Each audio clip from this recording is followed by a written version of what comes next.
Hi guys, welcome back to another video. Today I'll be using leashes to demonstrate to you the Vienna gambit and all the tips and tricks that come with it.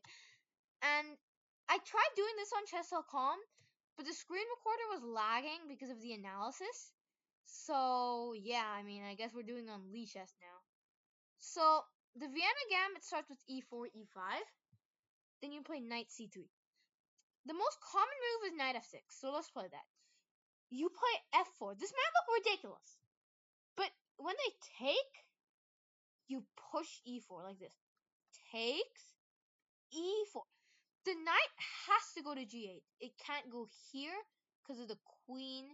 It can't go here because of the queen. It can't go there because of the knight, and it can't go there because of the knight. So it has to go back to g8, which you're not supposed to do. You don't undevelop your pieces here. So you're already in a really good position. But there is a threat from black, which is queen h4 check, which is dangerous because you can't play g3. They just take. You can't take back because then if the queen's on h4, they take your rook. So you have to prevent the threat by playing knight f3. Now they can play any move. They can play that. Okay. Maybe they play something like this. You push d4. Now you attack that pawn back. You're probably gonna win this pawn back unless they want to play g5 and weaken their king side, and they can start like a huge attack because you have a good advantage in the center. And this pawn chain also leads to the king side. So this is a really good position for you, and this is how it goes. You win back the pawn. They could trade double your pawns, but then you get this insane pawn chain that will totally ruin black's position. And this is not really comfortable to play with black. So that's one possibility, which is I'd say the ideal one. If they play symmetrical, which is like probably the second most common move, and they copy you. By the way, you should play bishop f4 because there's this insane thing. We play queen g4. And if you take the pawn, it traps the rook. Normally, it doesn't, because normally you take the b7 pawn.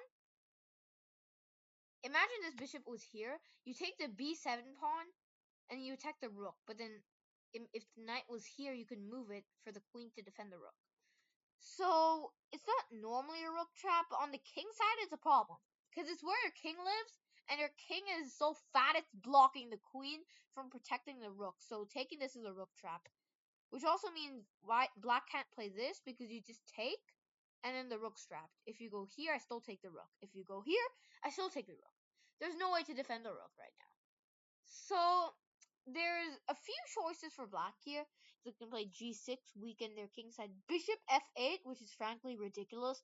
King f8, which is actually the top engine move. But it's no beginner finds king f8 here. So you should be really good. And they have to weaken their king side defending. Okay, if they play g6, this is a threat because it attacks your queen and your bishop. So if they play that, just go back to d1.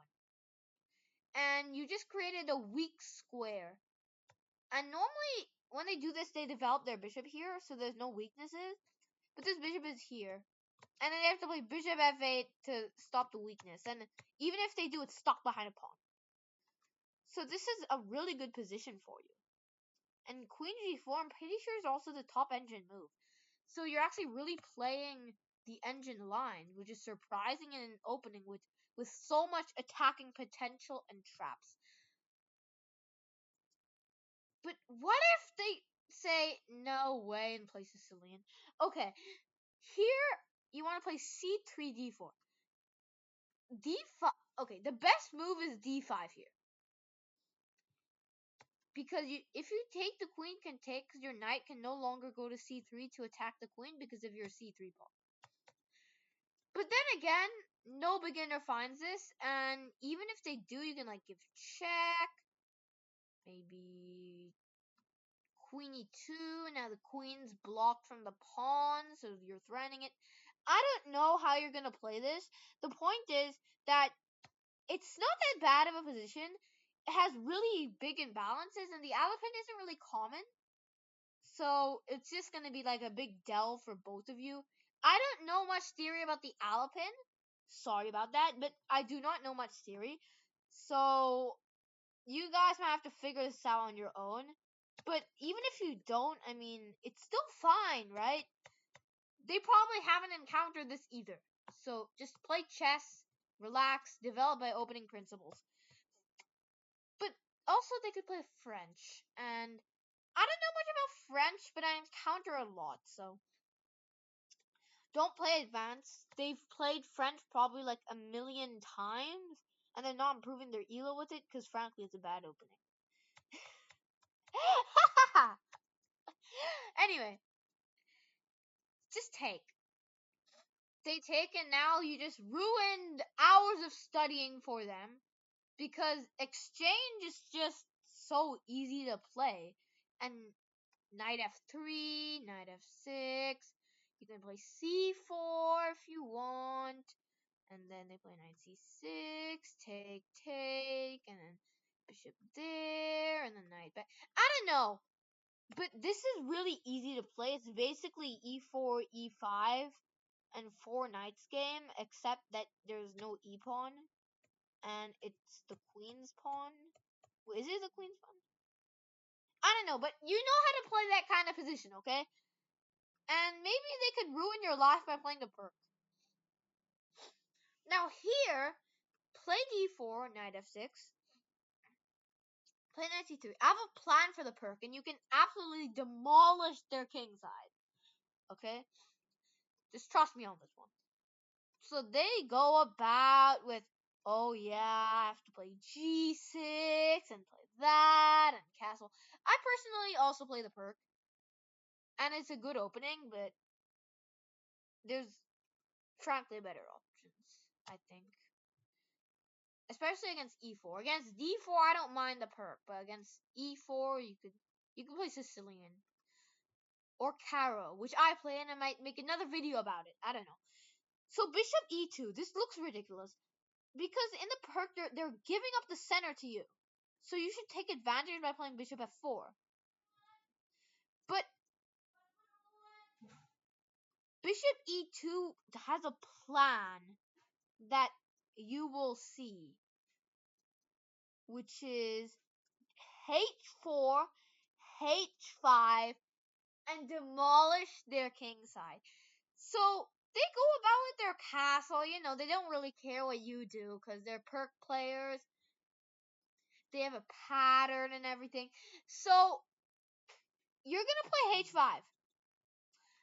And they're gonna castle because they don't care what you do. Most people who play the King's Indian just autopilot here, okay? They probably played this opening so many times. So play h5, and now they're like, oh?